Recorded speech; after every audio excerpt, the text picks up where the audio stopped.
अपनी आत्मा को देते हैं। आज उनसे प्रेरणा लेकर के जाइए कि हम भी अपनी आत्मा को समय देंगे।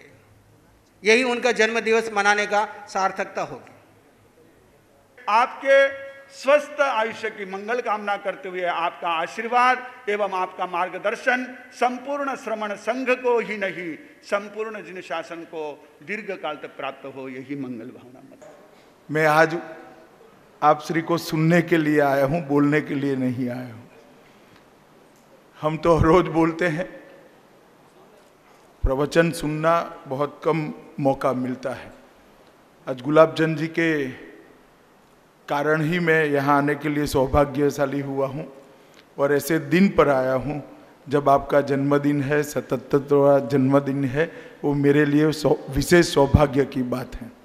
पूरी भारतीय जनता पार्टी के करोड़ों कार्यकर्ता और सभी हमारे समर्थकों की ओर से मैं परमात्मा से यही प्रार्थना करता हूँ कि आप दीर्घायुष हो और वर्षों तक शासन का प्रचार करते रहें, सबका मार्गदर्शन करते रहें और अनेक लोगों को पुण्य के रास्ते पर ले जाने का काम करें। भारतीय जनता पार्टी की जितनी भी सरकारें हैं, 15 की 15 सरकारों ने गौ हत्या पर प्रतिबंध अपने अपने राज्य में तत्काल लगाया है।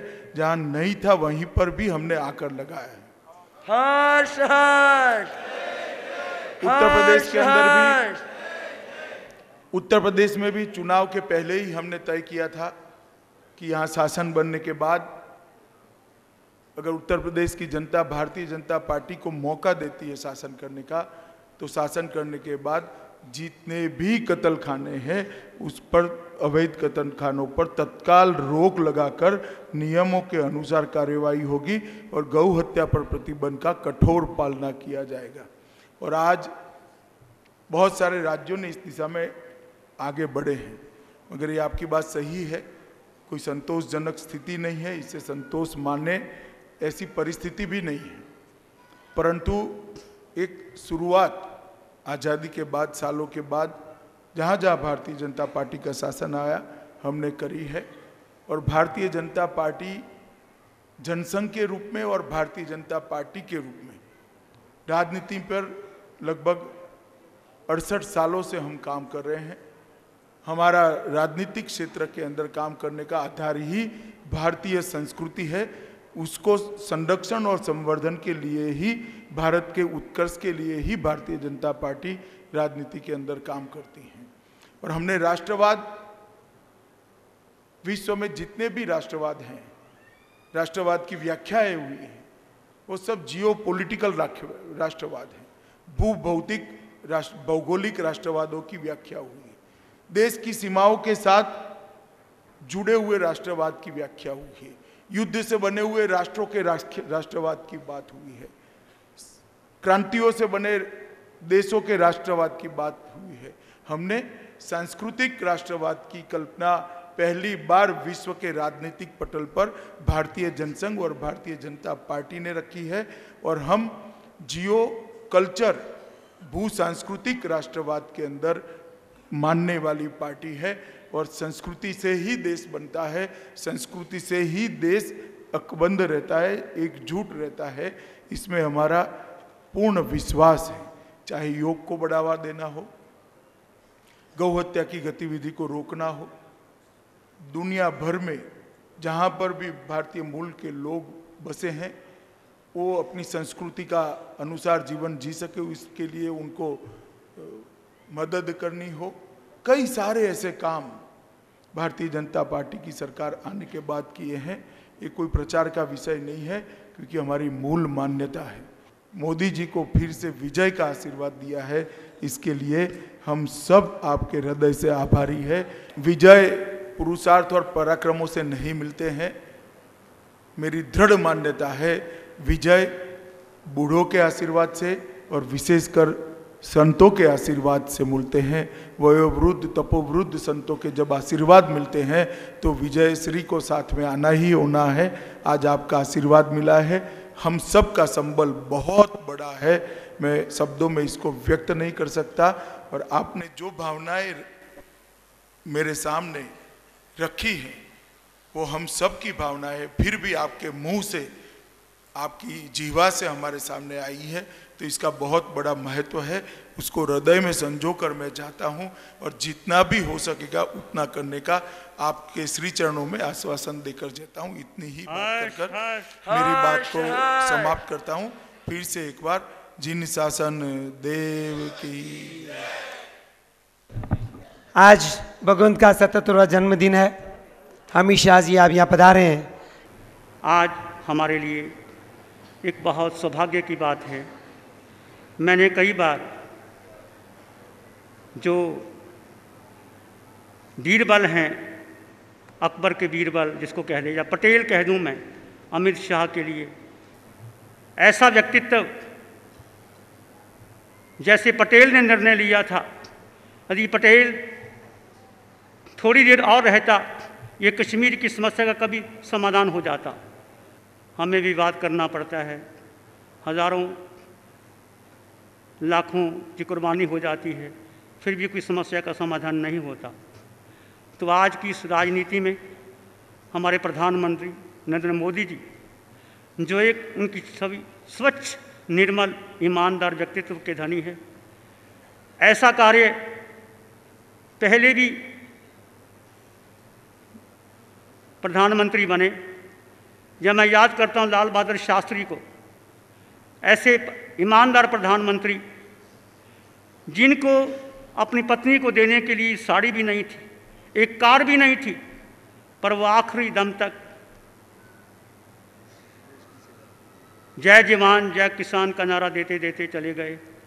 शासन थोड़ी देर का रहा। मैं मानता हूँ कांग्रेस गवर्नमेंट ने भी कार्य किया, परंतु पीछे आकर के जो होना चाहिए था वो नहीं हुआ।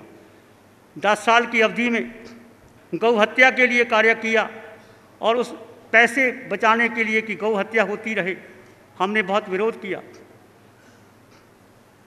हमारे पास जब मैं पूना चतुर्मास कर रहा था, अमित शाह, वाजपेयी जी बैठे थे मेरे पास, चतुर्मास था। मैं कहा वाजपेयी जी, ये गाय माता है, आप इसके लिए कुछ करो। मेरे पास आए, मुनि जी, जब हमारी गवर्नमेंट आ जाएगी तो सबसे पहले हम यही कार्य करेंगे। वाजपेयी के वचन मुझे आज भी याद हैं और आपने भी वो कार्य किया है, मैं मानता हूँ। इंदौर जब हमारा साधु सम्मेलन था, गृह मंत्री राजनाथ जी आए, अशोक सिंघल जी आए, और भी नेता आए, वहाँ के चीफ मिनिस्टर आए, हमने वहाँ भी आवाज़ उठाई थी। मैं माना हूँ आपकी कुछ मजबूरियाँ भी हैं, मैं मानता हूँ कि कुछ ऐसे कानून बन गए हैं, परंतु आप जैसे व्यक्तित्व के लिए कोई कठिनाई नहीं है।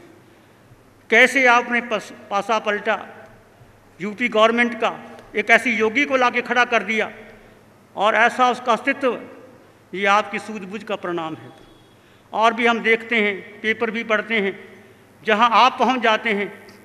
चुनाव हुआ गुजरात के अंदर, बहुत जोर लगाया, कैसे पासा पलट गया। और जहां भी आप जाते हैं और किस तरह से कार्य करता है आपकी सूझबूझ, मैं समझता हूं कि हमारा सौभाग्य है कि हमें, वो पटेल तो चले गए, अमित शाह पटेल की भांति हमारे सामने आए हैं। इनका निर्णय बहुत सटीक होता है, सुंदर होता है, सबके लिए होता है। और आज जो प्रधानमंत्री मोदी जी हैं, मैं उनको अकबर कह दूँ और आपको बीरबल कह दूँ, अतिशयोक्ति नहीं है। प्रधानमंत्री नरेंद्र मोदी जी का राज्याभिषेक हुआ, सीधा माँ के पास गया, माँ का आशीर्वाद लिया, माँ से भोजन किया, आशीर्वाद लेकर के पहुँचा। ऐसा प्रधानमंत्री जब संसद में जाता है, संसद को नमन करता है, ये मंदिर है हमारे लिए। और जो आपने बीड़ा उठाया है स्वच्छता का, और जो कार्य किया है, वो कोई ऐसा कर नहीं सकता। और विदेशों में जाकर के आपने जो धाक जमाई है हमारे प्रधानमंत्री ने, और बड़े बड़े नेता झुक जाते हैं। हमारे प्रधानमंत्री मोदी जी और आप अमित शाह जी, बाकी सब काम करते हैं, गृह मंत्री जी हैं, सब भी काम करते हैं, परंतु फौज लड़ती है और राजा का विशेष नाम होता है। हमें सौभाग्य है कि हमें ऐसे नेता मिले हैं, बहुत वर्षों के बाद मिले हैं। हमें बहुत उम्मीद है मोदी जी से, और हमारी भावना है अगले चुनाव में आप ही जीत के आओगे।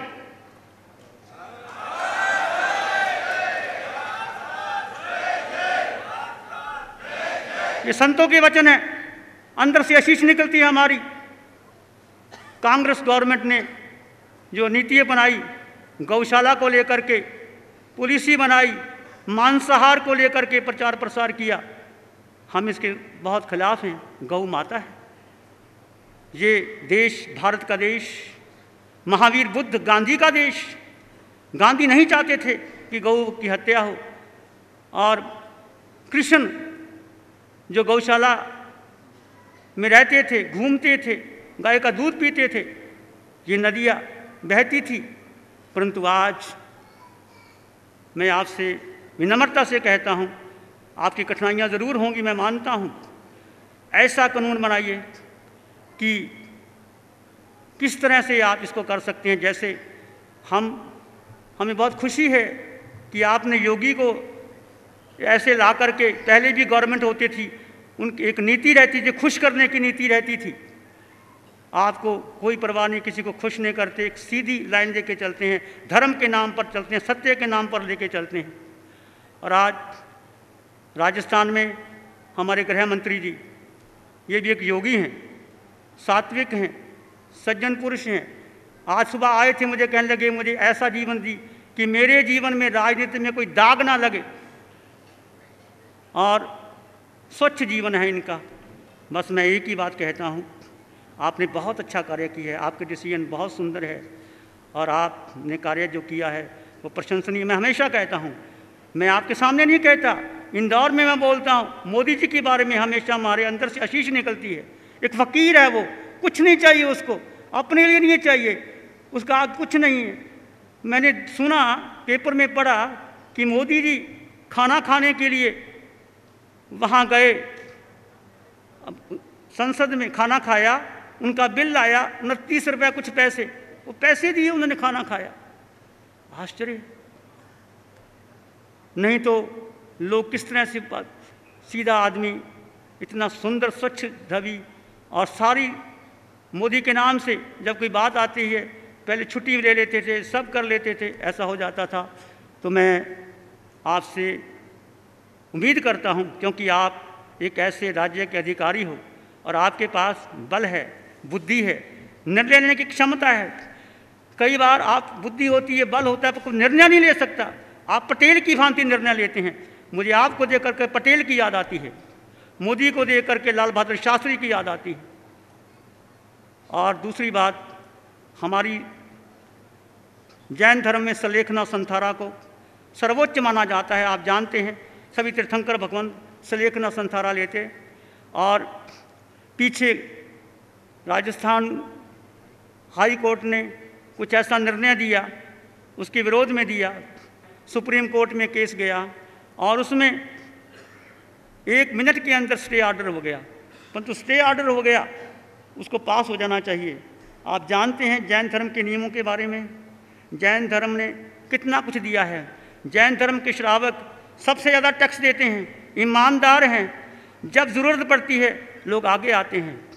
यदि सब जगह कुर्बानी की बात आती है तो हम आगे आते हैं। हम आपके साथ कंधा से कंधा खड़े हैं। यदि कोई आप काम सौंपी है हमें, फिर देखिए हम आपके लिए ना करें, हम हमेशा सपोर्ट करेंगे आपकी गवर्नमेंट को, आपके निर्णय को, आपकी शक्ति को, आपके अहिंसा के मार्ग को। बस एक बात मैं चाहता हूँ कि आप गौ की रक्षा के लिए ऐसा कानून बना दीजिए। गाय मैं देखता हूँ, मैं गृह मंत्री को बोलता हूँ, अभी भी गाय की रक्षा नहीं हो रही। गाय घास खाती है, और आप कुछ ऐसा नियम बना दीजिए, गौशाला हो जाए, और उसके लिए गाय को मिलना चाहिए कुछ। और आप ये काम कर दोगे तो युग युगों तक आपका नाम रहेगा, गौ माता की रक्षा होगी, आपको आशीष मिलेगा। जिस तरह से आपने कार्य किया है, मैं आपके लिए अंतःकरण से मंगल कामना करता हूँ, आपके स्वास्थ्य की मंगल कामना करता हूँ, और आपके विचारों की अनुमोदना करता हूँ। जो एक स्वच्छ आप निर्णय लेते हैं और गवर्नमेंट को क्लीन देते हैं।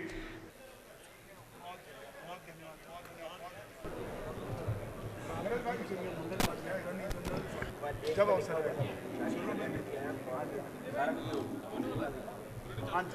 नमो अरिहंताणं नमो सिद्धाणं नमो आर्याणं नमो उज्जयनं नमो लोय सब साउनं धमो मंगल मुकीठम अहिंसा संयमो तवो देवावित्तं नमं संति जसुधम में श्यामनो श्री चत्तारी मंगलम अरहंता मंगलम सिद्धा मंगलम साहु मंगलम केवली पनतो धम्मो मंगलम चत्तारी लोगुत्तमा अरहंता लोगुत्तमा सिद्धा लोगुत्तमा साहु लोगुत्तमा केवली पनतो धम्मो लोगुत्तमो चत्तारी शरणं पवज्जामि अरहंते शरणं पवज्जामि सिद्धे शरणं पवज्जामि साहु शरणं पवज्जामि केवली पनतं धम्मं शरणं पवज्जामि चारे शरण हरण जगत में और न शरण कोई होगा जो भव्य प्राणी करे आराधन उससे काजर अमर पद